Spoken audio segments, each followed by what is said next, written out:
Hi everyone, this is Jarek from Genius Gecko, and in this video I'm gonna give you an overview of one of the two most popular tools used for project management in Atlassian environment, and that is Structure. And just a little side note, when I talk about Structure in context of project management or program management, I'm actually talking about two separate applications. So I'm talking about Structure and I'm talking about Structure Gantt. So just please keep in mind that what I will be showing you today are these two apps. Okay, so let's start by saying what is the idea behind Structure. So in project management and in general in any form of ticketing system, we often require to have a hierarchy of issues. We need to know what issue is the parent of the one that is interesting for us and what are the children of these issues. So I can actually switch over here and show you the example here. So we can have some developer with issues grouped in some other way. So we can build a hierarchy in Structure. Now you may think that it's exactly the same what Jira allows us to do, right? Because in Jira, we may have epics with multiple tasks that are part of this epic, and these tasks can have subtasks. But basically, the features of Jira are pretty limiting. So we can have these 4 levels, epic, task, or story and subtask. In some cases, there is also a feature that is above epic, but that's basically it. What Structure allows us to do is to create that kind of hierarchies that are way more complex and way deeper than what can we achieve with Jira itself. So let's create one of the new structures. And when I'm talking about creating a structure, this is basically a view. So we will be deciding what kind of structure we want to see or what kind of hierarchy we want to see and what issues we want to be available in this hierarchy. So let's go step by step and see how it's done. So here you can see when I'm already in Structure, so I will access it one more time through App Structure just so you can see where to access it or where I am. And by default, I moved into last structure I create, but I want to create a new structure. So let's click on the name. I could just switch between other structures that I have, but I want to click here, create new structure. I could add description and decide with whom I want to share it. I won't do that now. Let's just create it. Structure is created, but it's empty now. So let's now define what kind of information or what kind of tickets we want to have in the structure. Let's go over here let's click Add button, and you can see that here I can insert. So I will be able to insert tickets into our structure or Jira issues based on several options. So we could have basic insert where I'll just select tickets based on some basic information. So I could select tickets from given projects, given issue types, status, and even more. So basically, this is kind of a, like in Jira filtering simplified selector. I will close it for now, just for me to show you the second option. Obviously, we could pick Jira Agile board, so all the issues from given board, from the one that we select, would be brought in here. But the one that I think is most flexible is just JQL query. So what I will do, I will put in issues from 2 projects. Or project. Yep. So that's it. I have a limit of issues. I won't change it at the moment. Let's create it. Okay. Structure will think for a moment, and you can see that our issues will pulled into the structure. So we already have data based on which we can work. Now, we have a data, but we do not have hierarchy, or we do not have issue structure. So we can start adding or creating that. So again, if we click Add, we can add here a grouping option. So let's add a grouping, and we have two separate options. We can group either by the field. So if we enter that, we will see that we could group by the sprint. Yeah, right. So then all the issues for a given sprint would be grouped under the sprint. But what we'll do at the moment is we will group by epic field. So let's do that. And you can see that I already have, in fact, some structure created. So I have epic at the highest level. And if I drill down, I have issues. Awesome. What I am missing here are the subtasks. Subtasks are treated a bit differently. If we want to subtasks, we can add them by extending. What extension does is it takes the basic insert that we did. So in this case, tickets from two projects that I selected, and adds to them tickets based on certain criteria. So we can add all linked issues. So if you have issues from your project that are linked to issues to other projects and there is dependency, you can add them based on linked items. If you would pull in only epics, or actually not only, if you have epics that contain tasks from outside of the project that you pulled in, you can also pull in issues under the epic, right? So it would pull in all the issues that are not in our insert, but that are in the epics that were part of our insert. So we are able to extend whatever issues we see here with some other information or some other issues. So let's extend it by subtasks. Yeah, and you can see that subtasks appeared here. So we already have two levels of hierarchy or of structure here, but that's still pretty standard for Jira. So we have epic, we have tasks or story, we have subtasks. Now, you might have noticed that when I did grouping, there was way more options, where there was one more option, issue links. So let's try to do that. Let's try to use parent-child link. We will pick is a parent of, is a sub issue. Yeah, so we can see that parent issue is a parent of. Okay, what it will do is that it will create a structure based on the link that we picked. So you can see that now at the moment this PPS 1 is treated as a parent. If we drill down, there is no epic, and this task is treated as a child. Actually, that's not entirely what I wanted to see, because I wanted to have epic at the top. So what we need to do is we need to switch around these rules that we created so that the epic is higher. And now it is as we expected. So we have developer epics, then section for the tasks that have no links of this type is parent of. And then the task and subtask, or the story and subtask.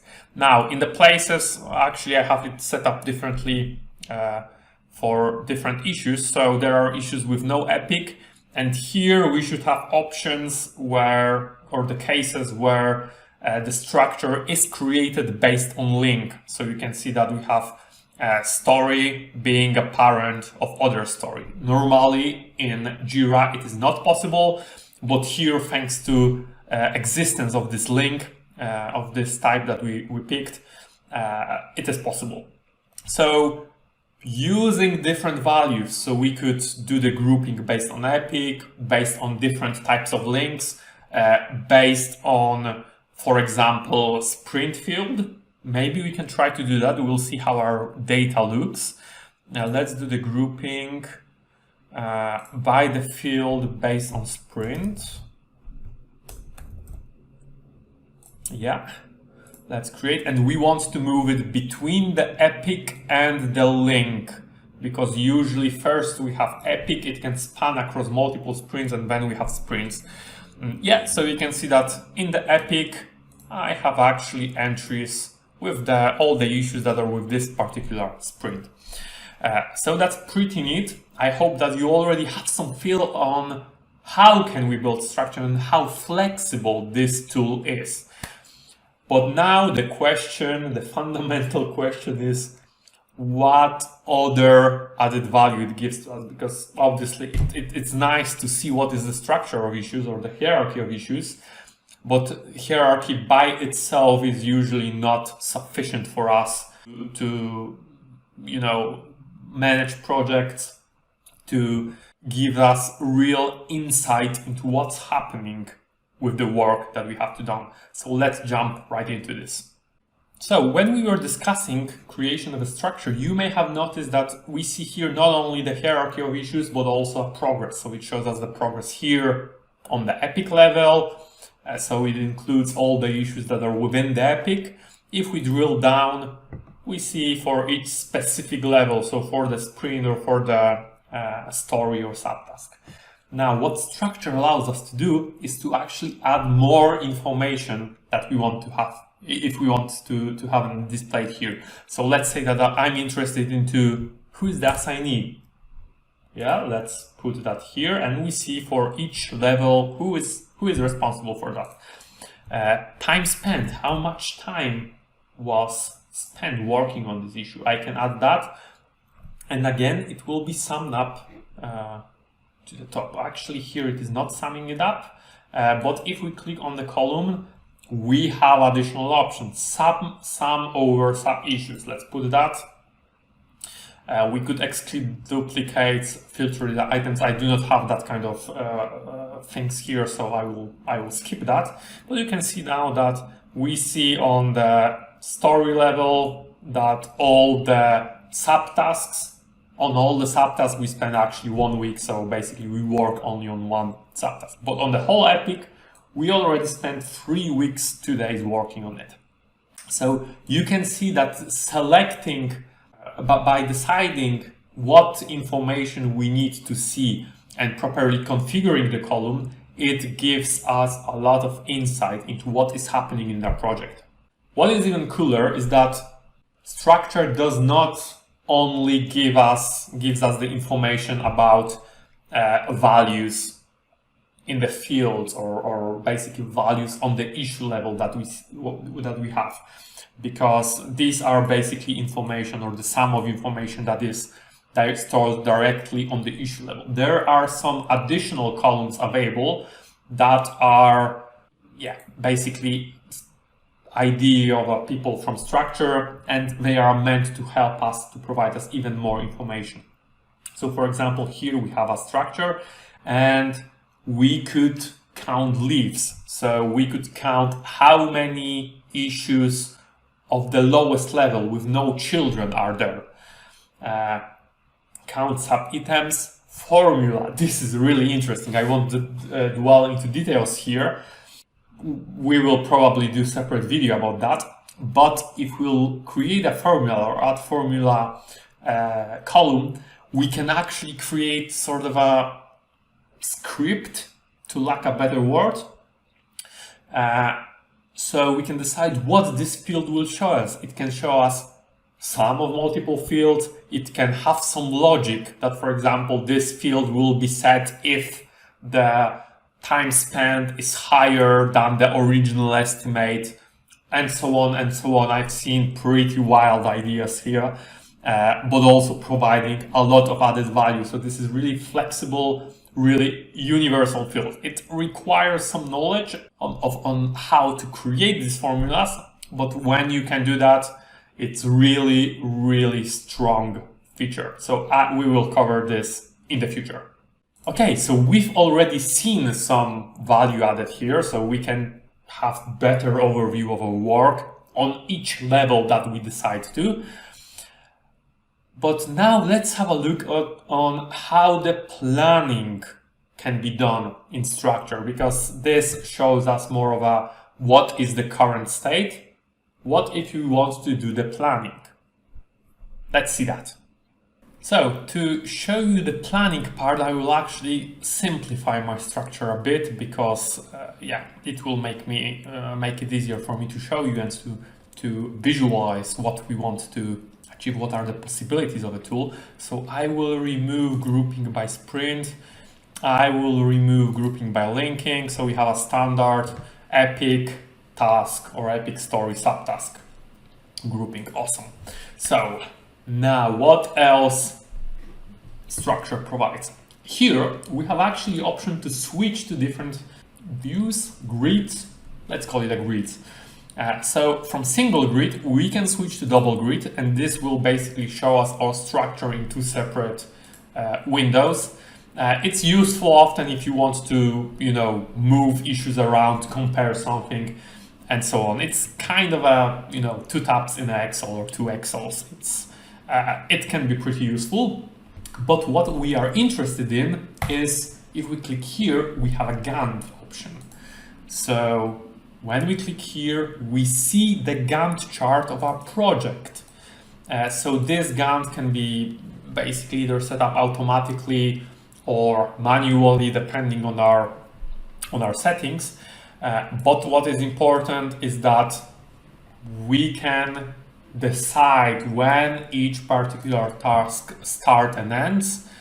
Let's go over to this epic, for example. Here we are, maybe this task.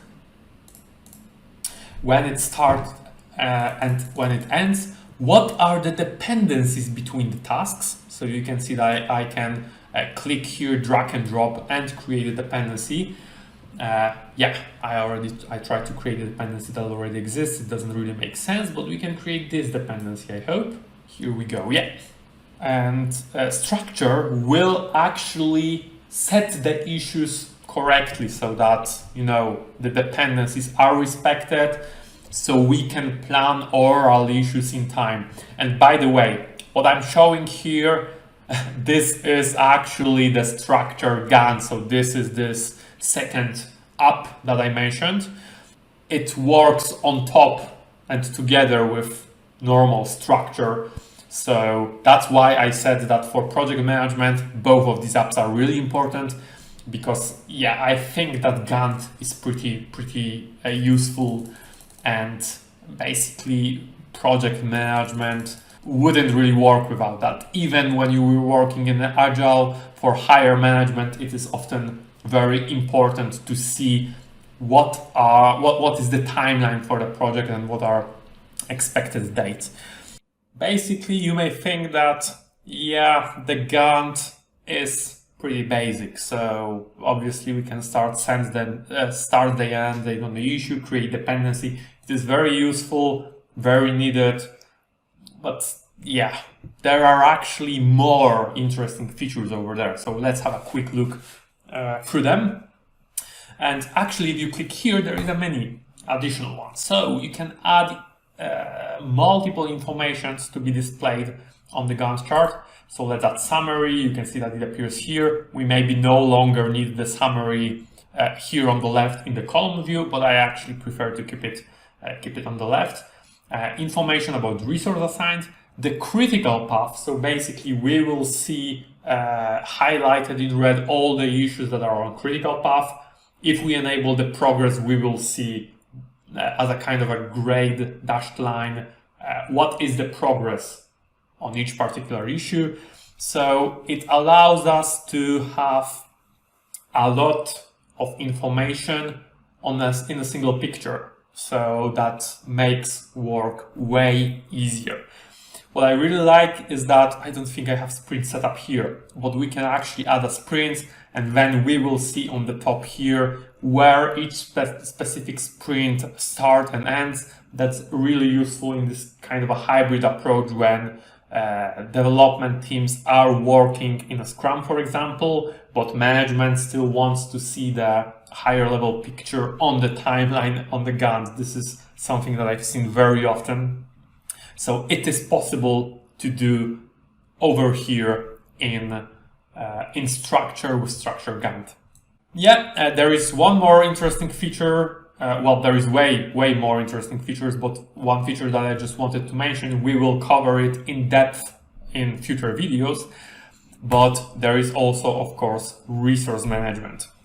At the moment, it's not configured for me, but just for you to know, we can plan our work here, including the availability of our resources.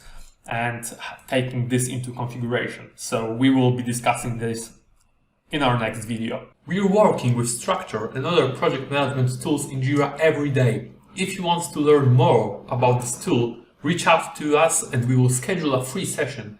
We provide consulting, trainings and implementation services for Structure. Throughout the years, we've developed a process that guarantees a success and adoption of new tool. Yep, this is all for today. I hope you liked it, and I'll hear you next time discussing Structure resources. Hear you then.